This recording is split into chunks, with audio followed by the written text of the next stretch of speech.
అధికారంలో ఉన్నది మనోళ్లే. ఏం చేసినా అడిగేవారు లేరు. ఇంకేముంది, అధికార బలంతో రెచ్చిపోయారు. పోరంబోకు భూమిని పట్టభూమిగా మార్చేశారు. కబ్జా చేసేందుకు వారు దొరకని అడ్డదారి లేదు. ఇది గత ప్రభుత్వ పెద్దల అండదండలతో రెచ్చిపోయిన వంశీరామ్ సుబ్బారెడ్డి భూ కబ్జా కథా చిత్రం. అసలు వివాదంలో ఉన్న భూమిలో లేఅవుట్ ఎలా వేశారు, ఎవరెవరు ఎంత దోచుకున్నారు, కమిషన్ల దందా ఎలా సాగింది?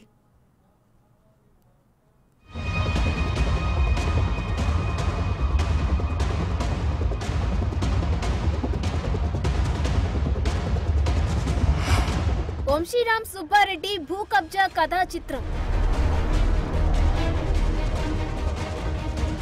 ఈ కథ నడిపించేది మొత్తం మాత్రము వంశీరాము బిల్డర్ సుబ్బారెడ్డియే మాత్రమే ఇది చేసేది.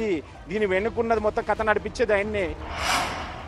కాజాగూడలో 3000 కోట్ల భూమి కథం.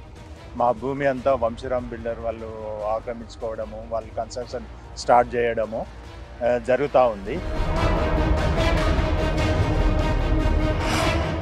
గత ప్రభుత్వ పెద్దల అండదండలతోనే భూ కబ్జా. బీఆర్ఎస్ గవర్నమెంట్ ఉన్నప్పుడు కేటీఆర్ గారు కానీ వాళ్ళ సన్నిహితులు వాళ్ళు ఏం చేస్తారంటే ఇదంతా మొత్తం మ్యాన్ప్లేన్ చేసి జ్ఞానేశ్వర్ చేసి ఈయన ఫస్ట్ ఆఫ్ ఆల్ వచ్చేసి బుద్వేల్ సుబ్బారెడ్డి వంశీరామ్ బిల్డర్ సుబ్బారెడ్డి గారు మొత్తం మ్యాన్ప్లేన్ చేసి సంతకాలు ఫోర్జరీ చేసి రికార్డుల తారుమారు. గవర్నమెంట్ ఆఫీస్ మేనేజ్ చేశాడు. MRO, RDO, ARO, collector, CCLA.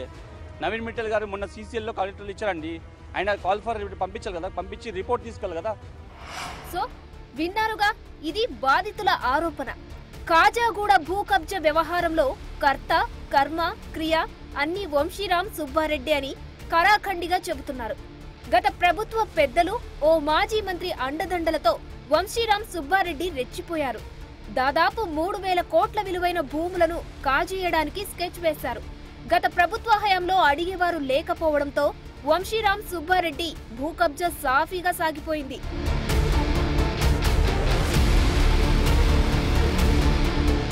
ఇప్పుడు మీకు కనిపిస్తున్న ఈ స్థలం కాజాగూడ సర్వే నంబర్ 27. ఒకప్పుడు పోరంబోకు భూమి, కానీ ఇప్పుడు వంశీరామ్ బిల్డర్స్ సొంతం.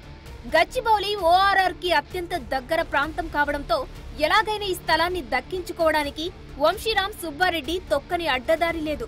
రైతుల సంతకాలను ఫోర్జరీ చేశారు, రికార్డులను తారుమారు చేశారు. 2023 వరకు పోరంబోకుగా ఉన్న ఈ భూమిని సడన్ గా పట్టా భూమిగా మార్చారు. గవర్నమెంట్ అందరినీ గుప్పట్లో పెట్టుకుంటే అంటే విలేజ్ వాళ్ళని పిచ్చోళ్ళని చేసేసి అంటే పానీ రికార్డ్స్ బయటికి రానియకుండా చేస్తాడు. పోనీ ఆర్డీఓని అడిగితే రికార్డింగ్స్ బయటికి ఇయ్యరు, సీసీఎల్ని అడిగితే రివ్యూ కోసం అని పెడతారు. మరి రివ్యూ కోసం పెట్టి ఇంకో ఆర్డర్లు ఇష్యూ చేసేస్తారు వాళ్ళు. మరి ఈరోజు ఎలా ఆర్డర్ ఇచ్చారు? అదే తప్పు కదా ఆర్డర్ ఇవ్వడము. 12/6/2024లో వాళ్ళకి చిన్నగా డాక్యుమెంట్ ఈజ్ ఓకే వ్యాలిడ్ అని చెప్పేసి వాళ్ళు కన్స్ట్రక్షన్ ఎలా స్టార్ట్ చేస్తారు? ఒక హైకోర్టు స్టే కూడా లేదు అక్కడ. హైకోర్టు స్టే అనేది రైతులు 300 మంది ఉన్నారు దగ్గర. ఏ రైతుని ఒక రెస్పాండెంట్ చేయలేదు ఏ కేసులో. గవర్నమెంట్కి రెస్పాండ్ చేసుకుంటున్నారు, వీళ్ళు ఇల్లీగల్ గా సైలెంట్ గా చేసుకుంటున్నారు. ఈ వ్యవహారంపై ఒరిజినల్ సూట్ లో పల్లవి స్కూల్స్ అధినేత కొమురయ్య కుటుంబానికి వ్యతిరేకంగా పావులు కదిపారు. 2006లో రైతులకే డిగ్రీ ఇస్తూ రంగారెడ్డి సివిల్ కోర్టు తీర్పునిచ్చింది. పల్లవి స్కూల్స్ లేఅవుట్ చేసిన తర్వాత బేవర్లీ హిల్స్ ఓనర్స్ సొసైటీ వాళ్లు ఓఎస్ దాఖలు చేశారు. కానీ 2007లో కోర్టు కొట్టివేసింది. మళ్లీ కౌలు రైతులు 2011లో మరో సూట్ దాఖలు చేశారు. దీనిపై 2013న ఫైనల్ ఆర్డర్ వచ్చింది. కౌలుదారులకే ఈ భూమి వర్తిస్తుందని తేల్చింది. బేవర్లీ వాళ్లు అప్పీలుకు వెళ్తే అక్కడ ఎదురు దెబ్బ తగిలే అవకాశాలు ఉన్నాయని ప్రభుత్వ భూమిపై ఇరు పార్టీలు కాంప్రమైజ్ అయ్యాయి. 144 అండ్ 2001 వచ్చిన ఓఎస్ నంబర్ డాక్యుమెంట్లో పర్మనెంట్ ఇంజెక్షన్ ఆర్డర్ మా ఫేవర్ వచ్చిందండి. ఆ ఫేవర్ డాక్యుమెంట్ జ్ఞానేశ్వరు సుబ్బారెడ్డి, బొద్దువేల్ సుబ్బారెడ్డి గారు వీళ్ళిద్దరు కుమ్మకై దీన్ని మొత్తం మ్యాన్ప్లేటింగ్ చేశారండి. గత ప్రభుత్వం చేసిన పాలన మొత్తం రాంగ్ అండి, మొత్తం ఫాల్స్ వాళ్ళు చేసింది. సీఎం రేవంత్ రెడ్డి గారిని ఒక్కటి రిక్వెస్ట్ చేస్తున్నాండి, మా రైతులకు న్యాయం చేయండి. ఆ తర్వాత 2017లో 100 కోట్లు పెట్టిన ఎకరం భూమి దొరకని ప్రాంతం కావడంతో ఎలాగైనా కొట్టేయాలని ప్లాన్ వేశారు. దీంతో రైతులకు 10 కోట్ల రూపాయల వరకు పల్లవి స్కూల్స్ యాజమాన్యం తయారు చేసిన లేఅవుట్స్ వాళ్లు ఇచ్చేలా ఎంఓయూ కుదుర్చుకున్నారు. గతంలో కోర్టులో పొందిన డిగ్రీ పవర్స్ అన్ని ఇచ్చేలా ఒప్పందం చేసుకున్నారు. 48 మంది రైతులు, వారి కుటుంబాలు ఇందుకు అంగీకరిస్తూ సంతకాలు చేశాయి.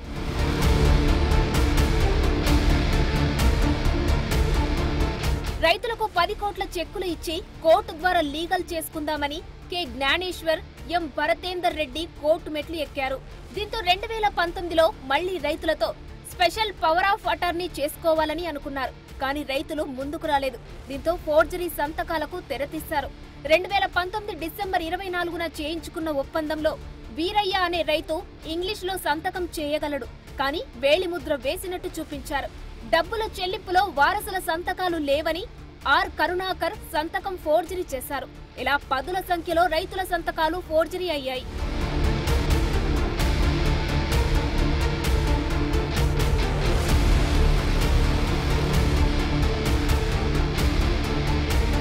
వేల కోట్ల రూపాయల భూమి వివాదంలో ఉండడంతో గత ప్రభుత్వ పెద్దలు వాటాల కోసం చేతులు కలిపినట్లు తేలింది.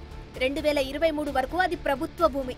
దానికి ఎలాంటి అనుమతులు ఇవ్వొద్దని చెప్పిన వారే 1950లో పట్టాదారులుగా ఉన్నారు కాబట్టి ఇవ్వొచ్చంటూ ఉత్తర్వులు ఇచ్చారు. ఇలా కోర్టులను తప్పుదారి పట్టించి ఫోర్జరీ సంతకాలతో లేఅవుట్ పేరుతో చేసిన రిజిస్ట్రేషన్ దందాలు చాలానే ఉన్నట్లు అనుమానాలు రేకెత్తిస్తున్నాయి.